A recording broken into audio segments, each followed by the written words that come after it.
The lawyer's pen felt like lead in Kenny Walsh's calloused hand. Around him, mahogany furniture gleamed under crystal chandeliers, a world away from the cramped apartment where his son lay fighting for breath. The contract was simple.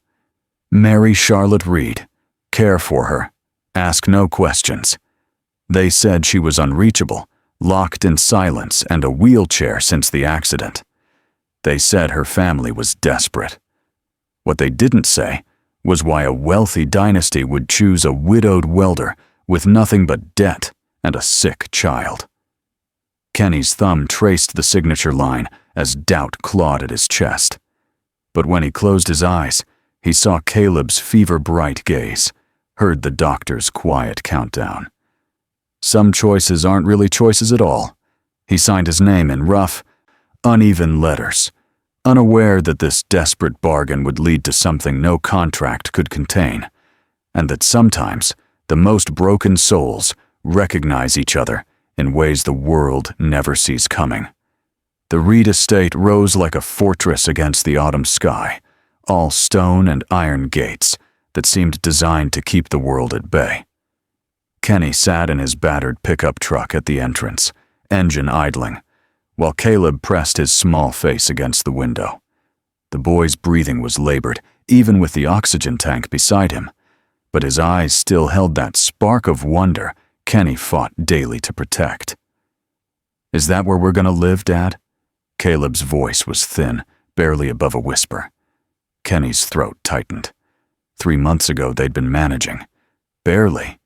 He'd worked double shifts at the fabrication shop, picked up weekend jobs, stretched every dollar until it screamed.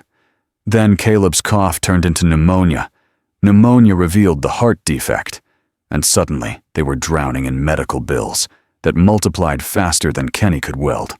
The surgery Caleb needed cost more than Kenny would earn in 5 years. Maybe 10. "Yeah, buddy, for a little while."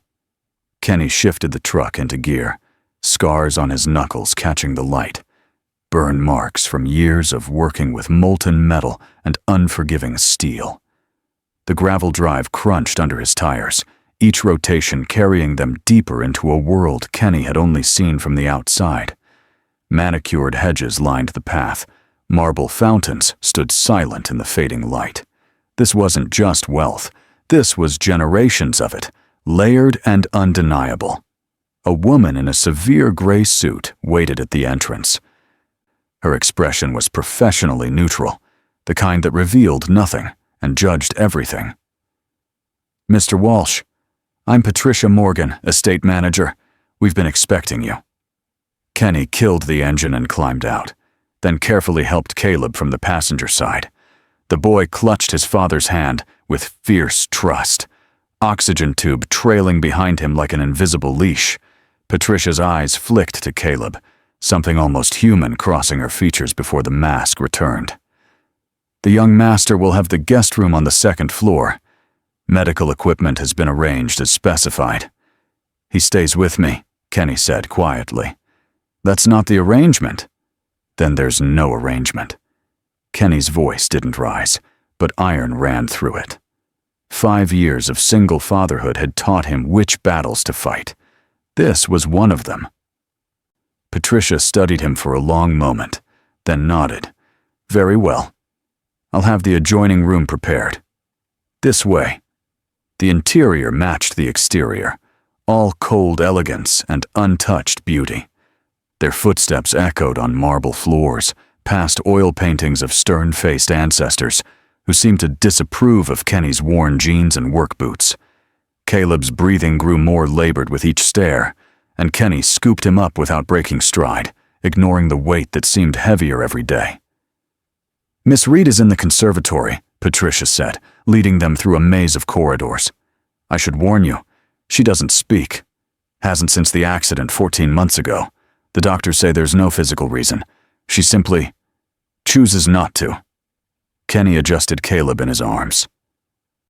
"What happened to her?" "That's not my story to tell." Patricia stopped before a set of glass doors, afternoon light streaming through. "And Mr. Walsh, don't expect gratitude. Miss Reed didn't want this arrangement any more than you did. She opened the doors and walked away, heels clicking on marble like a countdown. The conservatory was a garden trapped in glass, tropical plants creating a jungle of green against the dying autumn outside. In the center, framed by ferns and flowering vines, sat Charlotte Reed. The photos in the lawyer's office hadn't prepared him. They'd shown a vibrant woman at charity galas, all confident smiles and designer gowns. The person before him was a shadow of those images. Her dark hair hung limp around a face too pale, too thin. She sat motionless in a sleek wheelchair, staring at nothing with eyes that seemed to look through the world rather than at it. Kenny stood in the doorway, suddenly aware of how little he belonged here. Caleb stirred in his arms, then whispered, "Dad, is she sleeping?" The question broke something in the silence. Charlotte's eyes shifted, not to Kenny, but to the boy. For just a moment, her expression changed. Not quite interest, not quite pain. Something in between. "She's awake, bud."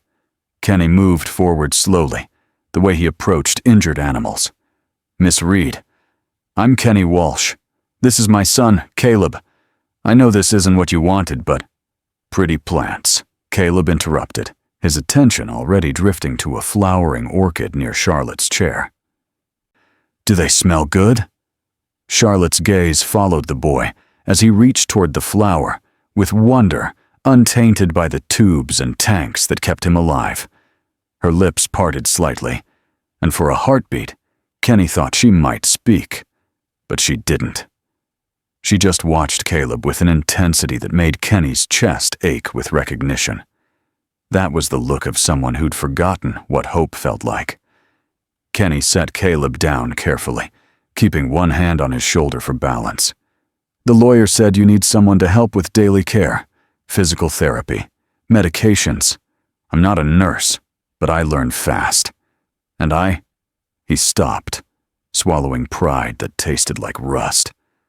"I need the money they're paying, for Caleb's surgery. So I'll do whatever you need, and I won't ask questions you don't want to answer. That's the deal." Charlotte turned away, facing the glass wall where autumn leaves drifted past like memories. That night, Kenny lay awake in the largest bedroom he'd ever occupied, listening to Caleb's breathing through the adjoining door. The Reed estate settled around them with creaks and whispers, the sounds of a house too big for the people inside it. His phone glowed with a message from his foreman at the fabrication shop. "Position's here when you're ready. Don't be a stranger." But Kenny couldn't afford to be anything else. Not now. Not until Caleb was safe. The first week passed in careful navigation. Patricia provided a schedule: medications at 8 and 6, physical therapy at 10, meals at specific times. And Kenny followed it with the precision he'd once used to weld pressure vessels. He learned Charlotte took her coffee black, refused breakfast, and stared at the conservatory plants for hours without moving. She never spoke, never acknowledged him beyond the bare minimum of cooperation required for her care. But Kenny noticed things. The way her jaw tightened when her younger brother Trevor visited, all hollow sympathy and wandering attention. The slight relaxation in her shoulders when Caleb sat nearby, babbling about trucks and clouds and whatever else filled his 7-year-old mind. The nights Kenny heard movement from her room, the soft whir of her wheelchair, the muted sounds that might have been crying. He didn't pry. He'd signed a contract, not a confession. But on the 8th day, something changed. Kenny was helping Charlotte with her physical therapy, passive exercises the specialist had prescribed, moving her legs through ranges of motion while she stared at nothing. Caleb sat on the mat beside them, building towers from foam blocks and knocking them down with breathless laughter. "Dad, look! I made it taller than yesterday!" The tower swayed, blocks balanced in defiant architecture. "That's great, bud. Careful now." The tower fell. Blocks scattered, and Caleb's laughter turned into coughing that seized his small body like a vice. Kenny abandoned Charlotte's leg mid-motion, gathering his son as the cough deepened, pulling oxygen from lungs that couldn't hold enough. Breathe, Caleb. Slow. That's it. In through your nose. Kenny's voice was steady, even as his heart hammered. He'd done this 100 times, 1,000. But it never got easier, watching his son fight for air. The coughing subsided. Caleb slumped against his father's chest, exhausted. Sorry, Dad. Nothing to be sorry for, buddy. You're doing great. Kenny kissed the top of his head, blinking hard. When he looked up, Charlotte was watching them, really watching, for the first time since he'd arrived.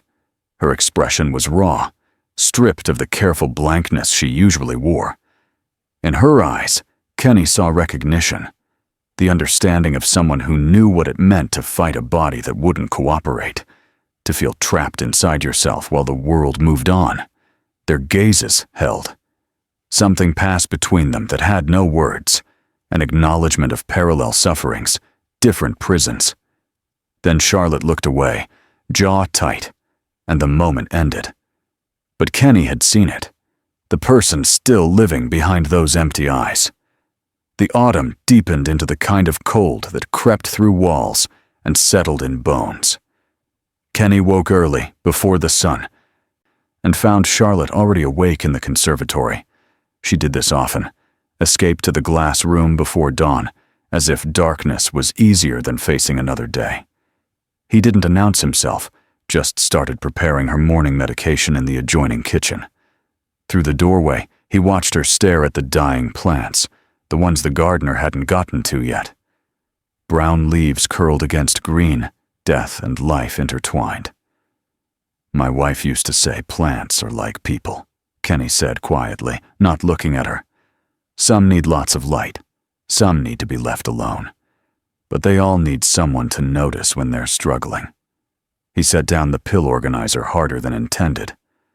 Caleb's mom died when he was 2. Aneurysm, just gone, between one breath and the next. He didn't know why he was telling her this. The contract didn't require sharing, but something about the pre-dawn silence made secrets feel less heavy. The first year, I forgot to water every plant she'd loved, killed them all through neglect. Not because I didn't care, but because I couldn't, his voice caught. I couldn't look at them without seeing her hands in the soil, and it hurt too much. So I let them die rather than feel that. Kenny finally turned. Charlotte was looking at him now, really looking, and he wondered if she understood what he wasn't saying. That sometimes giving up feels like the only option when breathing hurts. That choosing silence can feel like survival. But Caleb noticed. Kenny continued, softer now. He was 3, barely talking. But he noticed. Started trying to water them himself, making more mess than progress. And I realized he swallowed. I realized I had to choose. Keep grieving what was gone, or tend what was still here. He brought Charlotte her medication, held out the small cup of pills. She took them mechanically, swallowed without water like she'd been doing this routine forever. I'm not saying you have to talk, Kenny said, or smile, or pretend everything's okay. That's not my business. But I see you in those plants, Miss Reed, the ones still holding on, and I think maybe you're waiting for someone to notice you're struggling. Charlotte's hand trembled, pills rattling in the empty cup. I'm noticing, Kenny said simply. Then he walked away, leaving her with the dying plants and whatever ghosts haunted her mornings. The next day, Patricia found Kenny in the garage, examining his welding equipment with the longing of a musician for their instrument. Miss Reed has requested you assist with something. Kenny followed her to Charlotte's room, a space he'd only entered for medical necessity, all neutral tones and careful emptiness. Charlotte sat by the window, a closed laptop on the desk beside her. She pointed at it, then at Kenny, then typed on her phone with slow, deliberate movements. The automated voice read, I want to see the conservatory plants database. The gardener keeps records. I can't navigate it. It was the first time she'd communicated beyond yes or no head movements. Kenny felt like he'd witnessed something significant, though he couldn't say what. Sure, I'm not great with computers, but I can try. He pulled up a chair, careful to maintain distance, and opened the laptop. The database was complex, full of Latin names and care schedules, watering frequencies, and light requirements. Charlotte's fingers moved to the keyboard, typing with surprising speed. The voice read, "Show me the dying ones." Kenny filtered the list. A dozen plants appeared, all marked with red flags indicating distress. Charlotte studied each entry with fierce concentration, then began typing instructions. The voice translated her commands. This one needs acidic soil. This needs more shade. This is root-bound and needs replanting. You know about plants? Kenny asked, surprised. Charlotte's expression flickered. Something that might have been pride, or pain, or both. She typed, I studied botany. Before. Before the accident. Before the wheelchair. Before the silence. A whole life compressed into one word. Want me to tell the gardener? Kenny asked. Charlotte shook her head. Typed again. I'll tell him. You'll translate. And so began an unexpected routine. Each morning, Charlotte reviewed the plant database, made her notes, and Kenny followed her through the conservatory while she pointed, and he relayed her instructions to the bewildered gardener. She couldn't walk, couldn't speak, but she could direct. She could care for something other than her own suffering. The dying plants began to recover. Caleb noticed, of course. Children always did. Aunt Charlie's fixing them, he announced one afternoon, using the nickname he'd given her without permission. Charlotte didn't correct him, didn't smile either, but she didn't stop him from sitting near her wheelchair while she worked. Can you fix me too? Caleb asked, with the brutal honesty of childhood. Charlotte went very still. Then, slowly, she reached out and placed one hand on his small shoulder. The gesture was brief, awkward, but unmistakable. Kenny watched his son lean into that touch like a plant towards sunlight. That night, Kenny found Charlotte crying in the conservatory. Not the silent tears he sometimes glimpsed, but real sobs that shook her thin frame. He should have left, should have respected her privacy. But something in those cries sounded like drowning. He knelt beside her wheelchair, not touching, just present. What happened to you? He asked quietly. Charlotte's hands flew to her phone, typing through tears. But she stopped, deleted whatever she'd written, started again. Stopped. Finally, she just shook her head. Okay, Kenny said. You don't have to tell me. But someone hurt you, didn't they? Not just the accident. Something else. Her sob caught in her throat. Confirmation. I can't fix what happened, Kenny continued. Can't change the past, or make your legs work, or give you back whatever you lost. But I can tell you something I learned when Caleb got sick. He waited until she looked at him. The people who love you don't need you to be okay. They need you to be honest. And hiding behind silence because you're scared to be a burden. That's not protection. That's prison.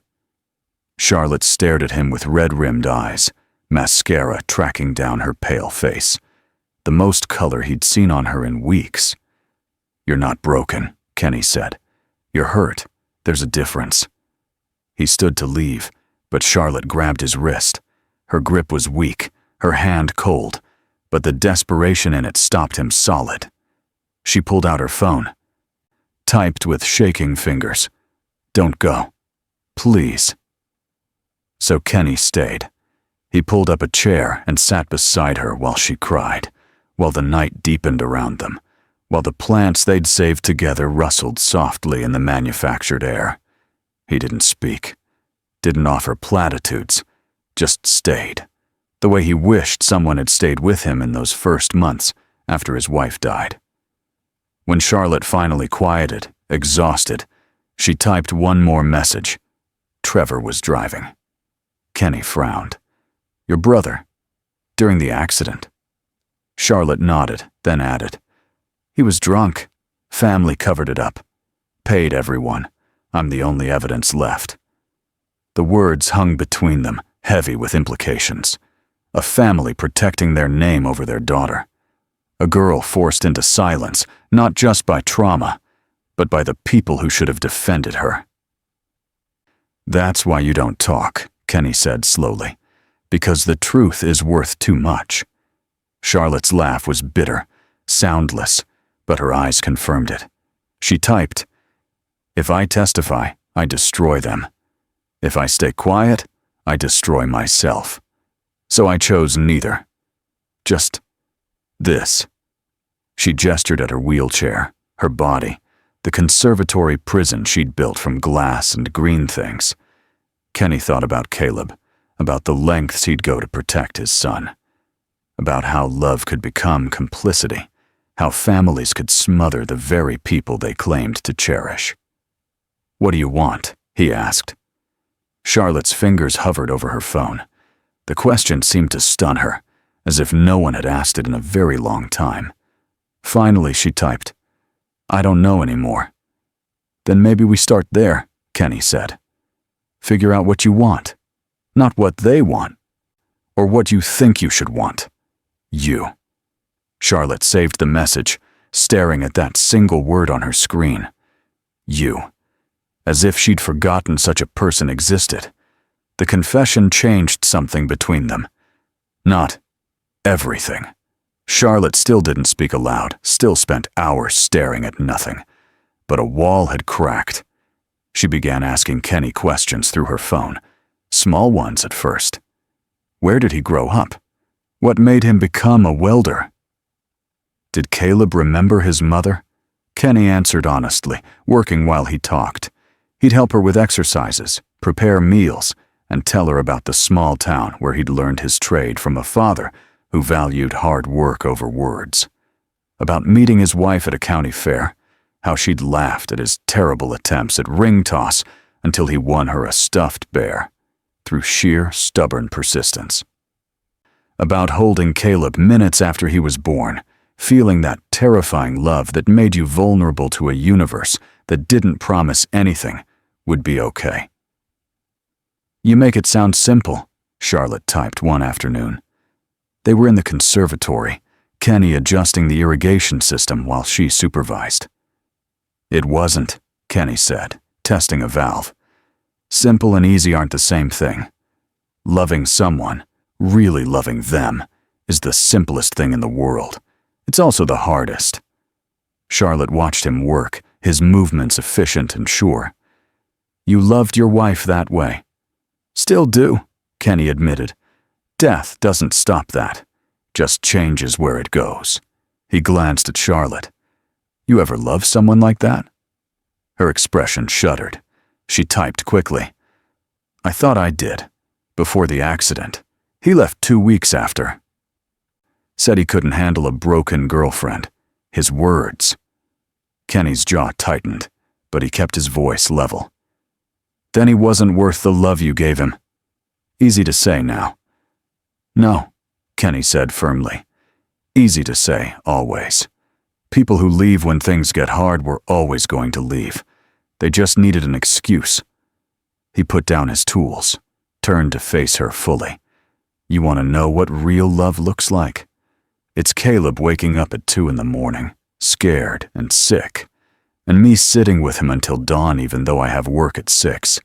It's choosing to stay when staying is the hardest thing in the world. Everything else is just practice. Charlotte stared at him, something raw and hungry in her expression. No one's ever stayed for me. I'm here, Kenny said simply. You're paid to be here. Money's why I signed the contract. It's not why I'm still sitting here talking to you when I could be working. He held her gaze. You're not broken, Charlotte. You're just surrounded by people who don't know the difference between broken and wounded." She looked away, but not before Kenny saw tears well up. Her hands moved to her phone, hesitated, then typed, "What if I can't get better? What if this is all I am now?" Kenny thought about Caleb's uncertain future, the surgery that might not work, the reality that some fights didn't have guaranteed victories. "Then we figure out how to make this life worth living," he said. "Not the life you had before, or the one you thought you'd have. This one, right here." Charlotte's fingers trembled on her phone screen. Finally, she typed, "I'm scared." "Me too," Kenny said. "Every single day." The honesty seemed to surprise her. She'd probably expected reassurance, empty promises that everything would be fine. Instead, Kenny gave her the truth. Fear didn't make you weak, it made you human. That night, Trevor Reed showed up unannounced. Kenny was helping Caleb with homework at the kitchen table when the younger Reed brother burst in, cologne and entitlement preceding him like a warning. "Where is she?" Trevor demanded, barely glancing at Kenny. "Miss Reed is resting." "I wasn't asking you." Trevor moved toward the stairs, but Kenny stood, blocking his path. Not aggressively, just immovable. "She doesn't want visitors right now." Trevor's eyes narrowed. "I'm not a visitor. I'm family, and you're the help. So get out of my way before I call security." "Call them," Kenny said quietly. "But you're not going upstairs until Charlotte says you can." Something flickered in Trevor's expression. Surprise that someone dared oppose him, then calculation. "How much did she tell you?" "Enough." "Then you know this is family business. Private. And whatever sob story she fed you." "Stop." Kenny's voice could have cut steel. "I don't care about your excuses or your family's reputation. I care that Charlotte's finally starting to heal, and you showing up drunk at 8 o'clock on a Tuesday isn't helping." Trevor's face flushed. "I'm not." "You smell like a distillery," Kenny interrupted. "Same way you probably did the night you put your sister in that wheelchair. So no, you're not seeing her. Not tonight. Not like this." For a moment, Kenny thought Trevor might swing at him. Part of him almost wanted it. A clear enemy. A simple fight. But Trevor just sneered, all bravado with nothing behind it. "My father will hear about this." "I hope he does," Kenny said. "Maybe then someone in your family will actually protect her." Trevor left, slamming the door hard enough to rattle the chandelier. Caleb looked up from his homework, eyes wide. Was that the bad guy, Dad? Kenny sat back down, suddenly exhausted. "There aren't good guys and bad guys, bud. Just people making choices. He's making bad ones." "But we're making good ones." Kenny looked at his son, small, sick, and still believing the world could be kind. "We're trying, Caleb. That's all anyone can do." Later, Kenny found Charlotte awake, staring at her phone. She'd heard everything through the monitor system. Her message was already typed. "You didn't have to do that." "Yeah, I did," Kenny said. "He's right. You're just the help. This isn't your fight." Kenny pulled up a chair, choosing his words carefully. "When I married you, on paper, for money, whatever, I made a promise, not just to your family, or that contract, to you. And maybe you don't think that means anything, but my word does. So if helping means standing between you and people who hurt you, then yeah, it's my fight now." Charlotte's eyes glistened. She typed rapidly. "Why do you care? I'm nothing to you." "You're not nothing," Kenny said firmly. "You're a person who's been through something terrible, who's trying to survive in a house full of people who care more about appearances than truth. And maybe I can't fix that, but I can see it. I can witness it. That matters, Charlotte. Being seen matters." She broke then, not dramatically, but in the way something fractures after holding too much weight for too long. Tears came silent and steady, and Kenny did what he'd done in the conservatory. He stayed. Just present. Solid. Real. When she finally composed herself, Charlotte typed something that took several tries to complete. I think about giving up. A lot. The lawyers keep pressuring me to settle, to take the money and sign the NDA. My father calls it moving on, but it feels like erasing myself. Then don't, Kenny said simply. It's not that easy. No, but it's that simple. He leaned forward. Charlotte, you think you're choosing between destroying your family or destroying yourself. But there's a third option. Tell the truth and let them deal with the consequences they earned. That's not destruction. That's accountability. They'll never forgive me. Then they don't deserve your forgiveness. Kenny's voice was gentle but unyielding. Listen, I can't tell you what to do, but I can tell you what I see. I see someone strong enough to survive something that would have broken most people. Someone kind enough to care about dying plants and a sick kid who isn't even hers. Someone who's been taught that her value comes from making other people comfortable. He held her gaze. That's a lie, Charlotte. Your value is inherent. It doesn't require their approval. Charlotte stared at him like he'd spoken a language she'd forgotten existed. Her fingers moved across her phone. I don't know how to be that person. You already are, Kenny said. You just have to stop apologizing for it. The next morning, Charlotte made a decision. She asked Kenny to call her lawyer, not the family's lawyer, but the one who'd originally represented her after the accident, the one her father had paid off to disappear. It took 3 days to track him down, 2 more to convince him to visit. Raymond Hoffman arrived on a gray November afternoon, all wrinkled suit and weary integrity. He sat across from Charlotte in the conservatory, while Kenny lingered near the door, present, but not intrusive. I heard you wanted to talk, Raymond said carefully. I have to tell you, Miss Reed, I'm not sure what I can do at this point. The settlement. Charlotte's phone interrupted him, the automated voice clear and firm. I want to void the NDA.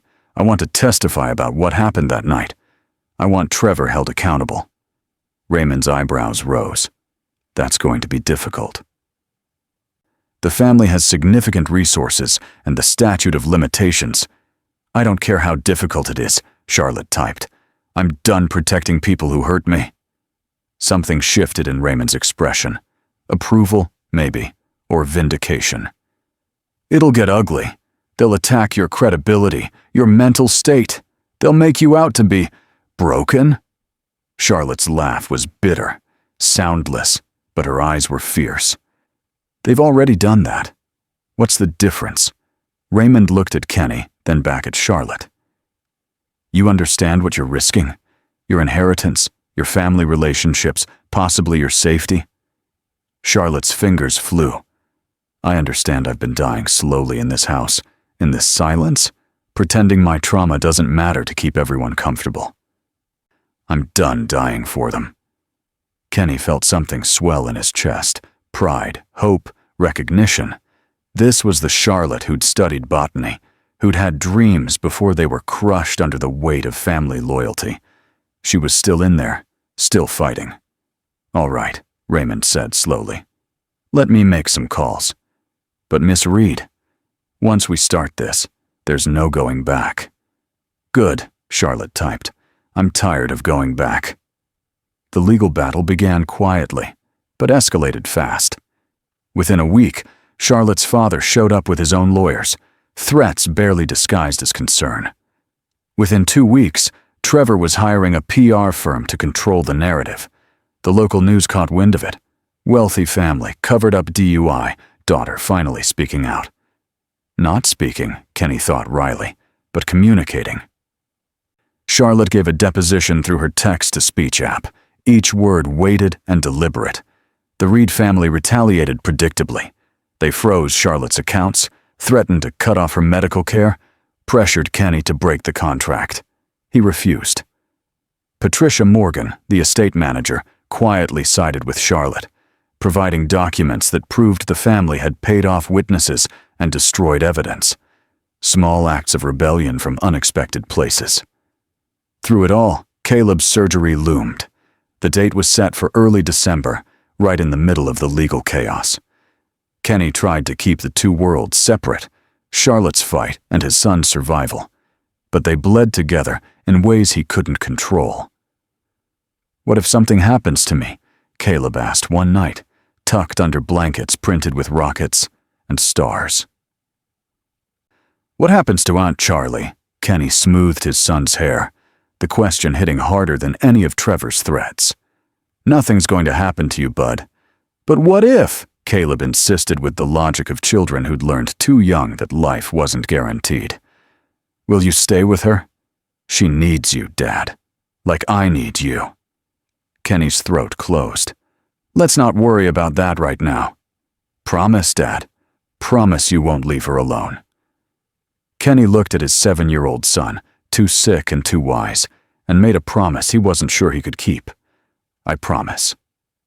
2 days before Caleb's surgery, Charlotte asked Kenny to take her outside. Not the conservatory. Outside, into the November cold. Kenny bundled her in blankets, pushed the wheelchair down the ramp that had been installed for her, and stopped in the garden, where frost had killed most of the summer blooms. Charlotte stared at the dead plants, the bare trees, the skeletal beauty of everything that had surrendered to winter. Her phone chimed. "Do you think things can come back after they die?" Kenny thought about his wife, about the Kenny who'd existed before her death, about all the versions of himself he'd buried to survive. "Some things come back," he said carefully. "Not the same way they were, but new, like perennials. They die to the root every winter, but the root remembers. When spring comes, they grow back different, stronger sometimes." "What if spring never comes?" "It always does," Kenny said. "You just have to survive the winter." Charlotte reached up, her hand finding his on the wheelchair handle. Her grip was weak but intentional. "I'm scared for Caleb," she typed one-handed. "I'm scared for all of us." "Me too," Kenny admitted. "But we're still here, still fighting. That counts for something." They sat in the cold until Charlotte started shivering, until Kenny's fingers were numb, until the gray afternoon faded to gray evening. Two people in a dying garden holding on. The night before the surgery, Kenny couldn't sleep. He checked on Caleb 7 times, watched his small chest rise and fall, memorized the shape of his son's face in case. No, he wouldn't think like that. He found himself in the conservatory at 3 a.m, staring at the plants they'd saved together. Charlotte was there too, wheelchair positioned near the orchids. Neither acknowledged the other at first, both trapped in their own fears. Finally, Charlotte spoke. Not typed. Spoke. Her voice was hoarse, unused, barely above a whisper. But it was there. Real. Unmistakable. "Kenny!" He spun around, certain he'd imagined it. Charlotte was looking at him, tears streaming down her face, lips forming words that had been locked away for 14 months. "I'm so scared," she whispered. Kenny crossed the space between them in 3 strides, dropping to his knees beside her wheelchair. "Say that again." "I'm scared," her voice broke. "For Caleb, for you, for—" She couldn't finish, sobs overtaking words. Kenny grabbed her hand, squeezed tight. "You're talking. Charlotte, you're talking. I couldn't let him go into surgery without—" She gasped for air. "Without telling you, without you hearing my voice say—" Another sob. "Thank you. For staying. For seeing me. For—" Kenny didn't think. He just acted. He cupped her face in his scarred, calloused hands and kissed her. It wasn't gentle. It wasn't practiced. It was desperate and messy and tasted like salt from both their tears. It was every word neither of them could say, every fear they'd carried alone, every moment of choosing to stay when leaving would have been easier. Charlotte gasped against his mouth, her hands coming up to grip his shirt with surprising strength. And then her legs moved. Not much, just a spasm, a jerk, the kind of involuntary movement she'd had before. But then her right foot shifted deliberately, pressing against the wheelchair footrest. Her left knee bent slightly. They broke apart, both staring down at her legs in shock. "Did you—" Kenny started. Charlotte tried again. Her toes curled inside her slippers, her ankle flexed. Small movements, but conscious. Controlled. Impossible. "Oh my God," she breathed. "Oh my God, I can feel." They called the doctor at 3:15 in the morning. He arrived by 5, running tests with increasing excitement. The neurologist who declared Charlotte's paralysis irreversible now stuttered through explanations about neural pathways and trauma responses, about how extreme emotional breakthroughs could sometimes unlock connections the brain had shut down to protect itself. "It's rare," he kept saying, "exceptionally rare, but not unheard of. The accident didn't sever your spinal cord, Miss Reed. We knew that. Your paralysis was neurological, a kind of protective shutdown. And somehow, something tonight overrode that response. You're not healed, not fully, but you've regained partial function. With intensive physical therapy, I'll do whatever it takes," Charlotte said, her voice growing stronger with each word. Kenny stood apart, watching Charlotte surrounded by medical professionals, feeling the shift in the air. She was speaking, moving, becoming someone new while staying herself. It was beautiful and terrifying and— "Mr. Walsh," the doctor turned to him. "What happened tonight? What triggered this?"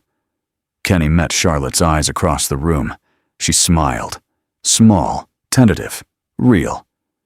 "She decided to stop hiding," Kenny said simply. The rest just followed. 6 hours later, Kenny sat in a different hospital waiting room while surgeons repaired his son's heart. Charlotte was beside him in her wheelchair, her hand gripping his so tightly their bones pressed together.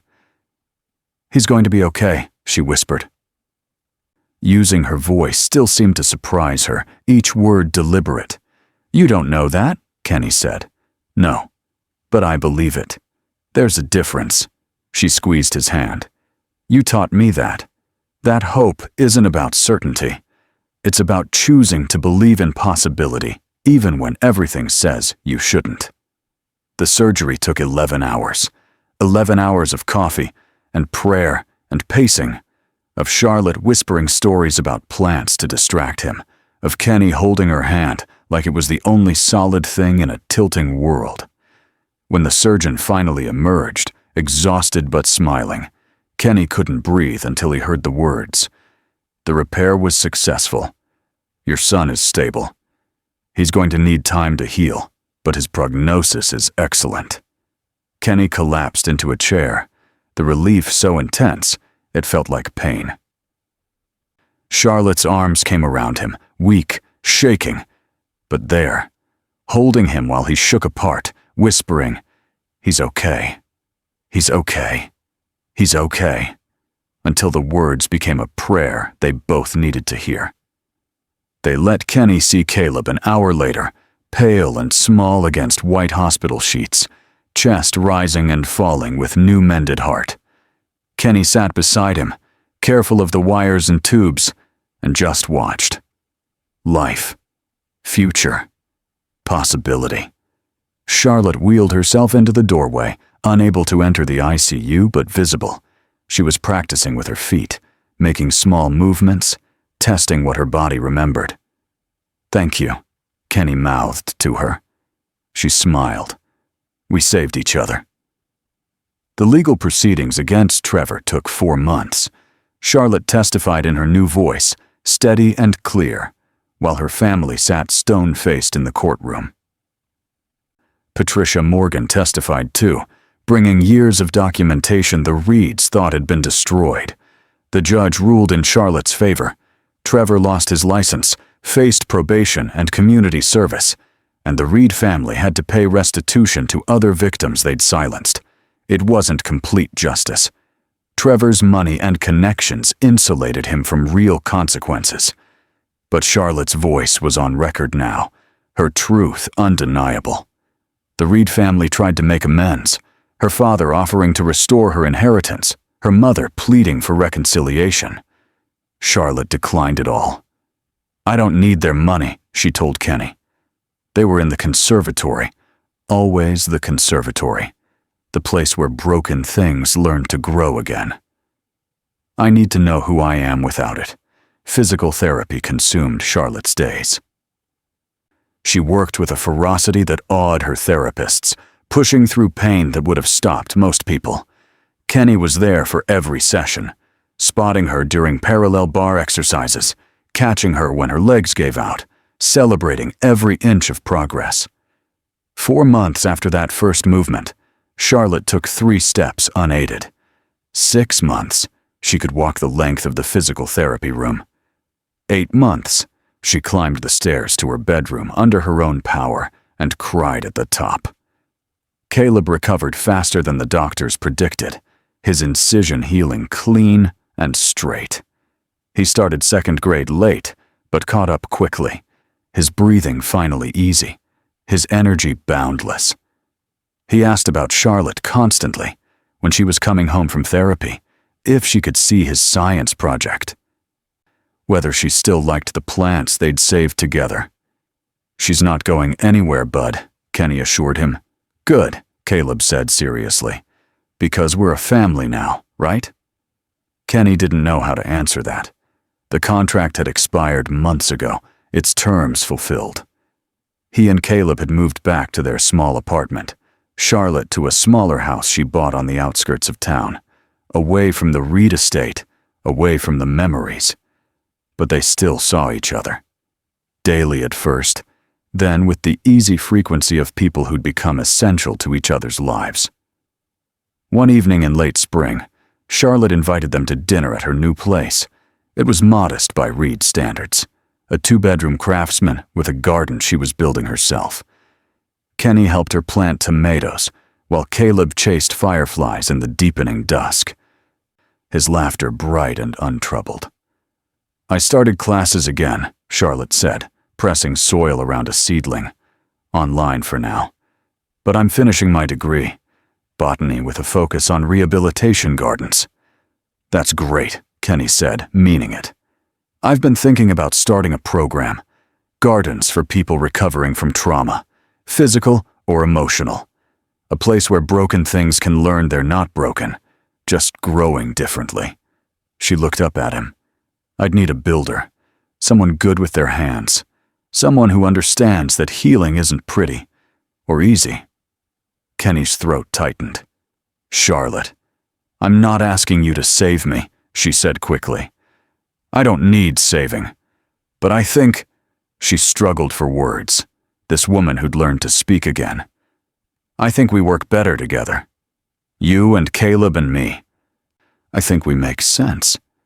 Kenny looked at his son chasing light in the darkness, at this woman who'd learned to stand when the world told her she never would, at the garden they were planting together. Not the life he'd planned, not the one he'd lost. Something new entirely. "Yeah," he said, dirt under his fingernails and hope in his chest. "I think we do." Charlotte smiled, real and full, and reached for his hand. Not for support, not for strength, just connection. Choice. 2 people who'd survived winters choosing spring together. Caleb ran back to them, fireflies glowing in the jar he'd made from an old pasta sauce container. "Look, Dad! Look, Aunt Charlie! I caught 10! 11, Charlotte corrected gently. "That one's hiding behind the leaf." "We should make wishes," Caleb declared, "for each firefly." "That's 11 wishes." "What would you wish for?" Kenny asked. Caleb considered this with the gravity of someone who'd learned wishes weren't guaranteed. "I wish for us to stay together. All of us. Forever and ever." Kenny looked at Charlotte.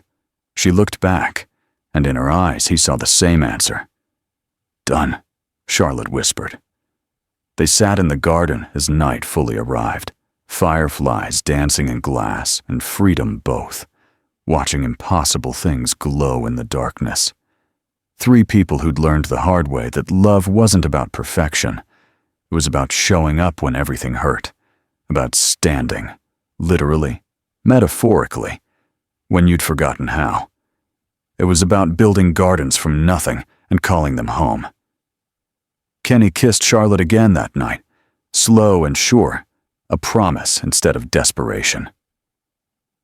She kissed back with legs that worked and a voice that sang his name. Caleb cheered, completely undignified and thoroughly delighted. They released the fireflies before going inside, watching them scatter into possibilities. Some things you had to let go. Some things you fought to keep. And the wisdom was knowing which was which. Kenny knew now. Charlotte knew too. And as they walked inside together, all three of them walking, they carried with them the knowledge that sometimes the best things in life come from the bargains you never meant to keep, the contracts that become covenants, the strangers who become family. The light in Charlotte's small house glowed warm against the spring darkness. Inside, there would be laughter and messy dinner, and Caleb's homework scattered across a table that never existed in the Reed mansion. There would be physical therapy appointments, and follow-up surgeries, and legal paperwork still to sign. There would be hard days when Charlotte's legs failed her, when Caleb's heart scared them, when the past reached forward with sharp fingers. But there would also be this. Three people who'd learned that strength isn't about never falling. It's about getting back up, together, and planting something new in the place where you fell. Kenny closed the door behind them, shutting out the night, keeping the light in. They were home,